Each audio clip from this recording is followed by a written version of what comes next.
தனி வட்டியிலேருந்து கொஷின் கேட்டிருக்காங்க. ரூபாய் 1000க்கு 10% வட்டி வீதம் 2 ஆண்டுகளுக்கு தனி வட்டி எவ்வளவு அப்படின்னு கேட்டிருக்காங்க. தனி வட்டிக்கான ஃபார்முலா என்னென்னா SI equal to PNR by 100. இல்லை எஸ்ஐன்றது என்னென்னா தனி வட்டி, பினா என்னென்னா அசல், என்னன்னா ஆண்டு, ஆறுனா வட்டி வீதம். இல்லை எஸ்ஐ தான் கண்டுபிடிக்க சொல்லியிருக்காங்க. தனி வட்டி தான் எவ்வளவு அப்படின்னு கேட்டிருக்காங்க. இல்லை பீனா என்ன அசல், அசல் எவ்வளோ கொடுத்துருக்காங்கன்னா 1000ன்னு கொடுத்துருக்காங்க. இன்ட்டு என்னன்னா ஆண்டு, எத்தனை ஆண்டு கொடுத்துருக்காங்க 2 ஆண்டுகள் கொடுத்துருக்காங்க.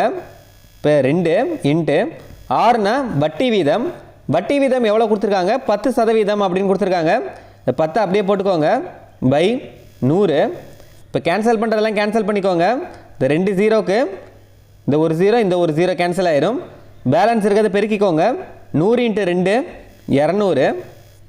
இப்போ எஸ்ஐ ஈக்குவல் டு 200. தனி வட்டி எவ்வளோனா 200 ரூபாய். ஆப்ஷன் வந்து பி.